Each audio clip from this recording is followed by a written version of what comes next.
အားလုံးပဲမင်္ဂလာပါကေတုမနီကနေပြီးတော့ပြန်လည်ကြိုဆိုပါရစေလက်တလောလူကြီးမင်းတို့ဘာကားလေးတွေရှာနေလဲဆိုတော့ကျွန်တော်သိရနော် BG60 လားဟောင်းကြီး H7 လားဂျက်တော့ T2 လားဆိုကြီး SO9 လားဒါမှမဟုတ်အာတီကာတွေကရှာနေရလားအကယ်၍အဲ့ဒီကားလေးတွေရှာနေရဆိုလို့ရှိရင်တော့ကျွန်တော်တို့ကေတုမနီအော်တိုမှာ all install ရှိတဲ့အတွက်ကြောင့်မလို့တနေရာထဲမှာကားအားလုံးကိုတပြိုင်တည်းကြည့်ပြီးတော့ကြိုက်နေတဲ့ကားကိုဝယ်ယူအားပေးလို့ရပါတယ်ခင်ဗျာဒီကျွန်တော်တို့ဂျက်တော့ T2 ဆိုလို့ရှိရင်ကျွန်တော်တို့ showroom မှာကား၄စီးတိရှိပါတယ်အမဲက2စီးပြီးတော့လို့ရှိရင်ဇတိနဲ့ရမယ့်အမဲအောင်1စီးပြီးလို့ရှိရင်ခဲအောင်1စီး3စီးရှိရပါတော့ဒီကားလေးကတော့ကျွန်တော်ကီလို2000ဝန်းကျင်လောက်တော့ရှိတယ်သူ့ရဲ့ဈေးနှုန်းလေးကတော့2680ဖြစ်ပါတယ်။ဟောင်းကြီး H7 comfort grade လေးပြပုံမှန်ကျွန်တော်တို့ပေါ့နော်ဟို0ကီလိုဆိုလို့ရှိရင်2950အပေါင်းဝင်ငွေခွန်နဲ့ရောင်းချပေးတယ်။ဒီကားလေးကတော့ကီလို2000ဝန်းကျင်လောက်သုံးထားတဲ့ကားလေးဖြစ်ပြီးတော့2900အပေါင်းဝင်ငွေခွန်ဖြစ်ပါတယ်။နံပါတ်ကလည်း2D3333နံပါတ်အလှနဲ့ရမှာဖြစ်ပါတယ်။ပြီးလို့ရှိရင်ဒီကောင်လေးကဆိုကြီး SO9 လေးဖြစ်ပါတယ်။2025 model ရန်ကုန်လိုင်းကျင်ဝယ်ပြီးအမျိုးရရှိမဲ့ကားလေးဖြစ်ပါတယ်။ဈေးနှုန်းလေးကတော့1838သိန်းအပေါင်းဝင်ငွေကုန်ဖြစ်ပါတယ်။ဝင်ငွေကုန်ကတော့360ဝန်းကျင်လောက်ပဲကျမှာဖြစ်ပါတယ်ဗျ။ပြီးလို့ရှိရင်ဒီကားလေးကတော့ကျွန်တော်တို့ BIC ကထုတ်တဲ့ Beijing BJ60 ဖြစ်ပါတယ်။ဒီကောင် BJ60 လေးရဆိုလို့ရှိရင်ကျွန်တော်တို့ဒီမှာရှိတဲ့ကားလေးကတော့ကီလိုနည်းနည်းပါမယ်။သူ့ရဲ့ဈေးနှုန်းလေးကတော့2800ဖြစ်ပါတယ်။အကယ်၍ကျွန်တော်တို့ဇတိလိုချင်တယ်ဆိုလို့ရှိရင်တော့အဖြူရောင်ဆိုလို့ရှိရင်တော့3000အပီးစီးနဲ့ရမယ်။အမဲရောင်ဆိုလို့ရှိရင်တော့3050အပီးစီးနဲ့ရမှာဖြစ်ပါတယ်။ကားလေးကတော့ Kia Sportage 2024 model ဖြစ်ပါတယ်။သူ့ရဲ့ဈေးနှုန်းလေးကတော့3490ဖြစ်ပါတယ်ခင်ဗျာဒီကောင်လေးကတော့2022 model ကျတော့895ဖြစ်ပါတယ်ခုံ3တန်းကားလေးပါသူ့ရဲ့ဈေးနှုန်းလေးကတော့1990ဖြစ်ပါတယ်ခင်ဗျာပြီးသွားလို့ရှိရင်ကျွန်တော်တို့စီမှာ EV ကားတစ်စီးဖြစ်တဲ့ EV BAW ကထုတ်တယ်ပေါ့နော်ကျွန်တော်တို့ EM7 ဖြစ်ပါတယ်2025 model ကီလို600လောက်တော့ပါမယ်သူ့ရဲ့ဈေးနှုန်းလေးကတော့2250ညှိနှိုင်းဖြစ်ပါတယ်ခင်ဗျာပြီးသွားလို့ရှိရင်ကျွန်တော်တို့စီမှာဂျပန်ကားရဆိုလို့ရှိရင် Toyota Rush က2စီး Mitsubishi Xpander က1စီး Wish က1စီးရှိပါတယ်ဒါတွေကတော့2020 model Toyota Rush လေးဖြစ်ပါတယ်သူ့ရဲ့ဈေးနှုန်းလေးကတော့ခင်ဗျာပြီးတော့လို့ရှိရင်ဒီကောင်လေးက2018 model Toyota Rush ခဲရောင်လေးဖြစ်ပါတယ်ဒါခဲဖြူလေးပေါ့သူ့ရဲ့ဈေးနှုန်းလေးကတော့2100ဖြစ်ပါတယ်ဒီ Toyota Wish 2017 model လေးကတော့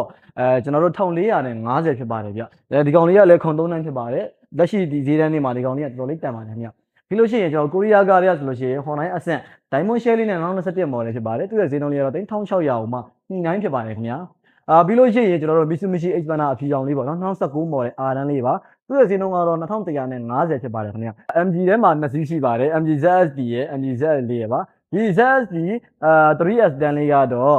1580ဖြစ်ပါတယ်ပြီးလို့ရှိရင် ZS ထဲကဒီကောင်လေး S တန်းလေးပဲဗျဒီကောင်လေးကတော့1450ဖြစ်ပါတယ်ဒီဆိုကြီး DX7 Prime လေးကတော့2022 model 2S နဲ့လာဖြစ်ပါတယ်ကားပြောင်းနေတော်တော်လေးတန့်ပါတယ်ခင်ဗျာသူ့ရဲ့ဈေးနှုန်းလေးကတော့1520ဖြစ်ပါတယ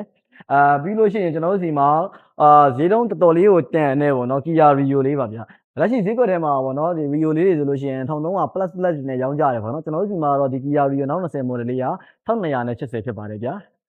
ျပြီးလို့ရှိရင်ကျွန်တော်တို့ BIC Sinova D90 ပေါ့နော် D90 ကကျွန်တော်တို့စီမှာအမဲရောင်တစ်စီးအဖြူရောင်တစ်စီးဖြစ်ပါတယ်ဒီအဖြူရောင်လေးကတော့2019 model ဖြစ်ပါတယ်သူ့ရဲ့ဈေးနှုန်းလေးကတော့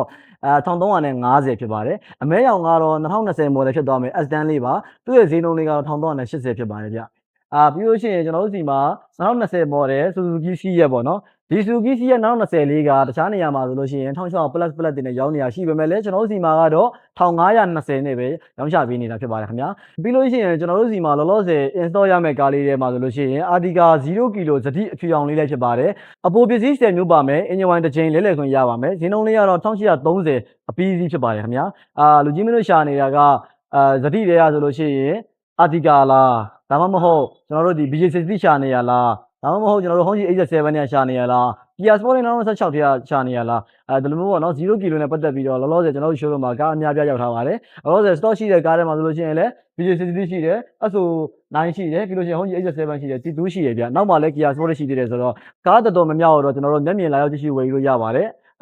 ကျွန်တော်တို့ showroom မှာကဝယ်စင်နဲ့ပဲဝယ်မလားအလဲထက်နဲ့ပဲလုပ်မလားပြီးလို့ရှိရင်အရေးကြနဲ့ဝယ်မလားအရေးကြဝယ်တဲ့နေရာမှာကားအစ်စ်ဆိုလို့ရှိရင်30ရာခိုင်နှုန်းတင်ပြီးတော့9နှစ်အရေးကြဝယ်ယူလို့ရပါတယ်ကားအဟောင်းကျွန်တော်တို့နံပါတ်ထွက်ပြီးသား use ကားဆိုလို့ရှိရင်တော့90ရာခိုင်နှုန်းတင်ပြီးတော့3နှစ်အရေးကြဝယ်ယူလို့ရပါတယ်အရေးကြဝယ်ယူတဲ့နေရာမှာအဓိကလိုအပ်တာကတော့လုပ်ငန်းတကယ်ရှိမယ်လုပ်ငန်းလိုင်စင်ရှိမယ်ဝင်ငွေဆောင်ထားမယ်ဆိုလို့ရှိရင်တော့အရေးကြ project ကကျွန်တော်နှစ်ပတ်ကနေပြီးတော့တစ်လအတွင်းရမှာဖြစ်ပါတယ်အကယ် showroom ကကားလေးတွေလာကြည့်မယ်ဆိုလို့ရှိရင်လိပ်စာအမှတ်30ပီတာယာလန်းနဲ့စေးရုံလန်းတောင်းဖြစ်ပါတယ်ကျွန်တော်ရုံးဖုန်းနံပါတ်ဖြစ်တဲ့390 90 60 930 6534လုံး930နဲ့ 98833336တို့ကိုချိန်မီဆက်သွယ်နေနေစုံစမ်းနိုင်ပါတယ်ခင်ဗျာအားလုံးမတက်တာ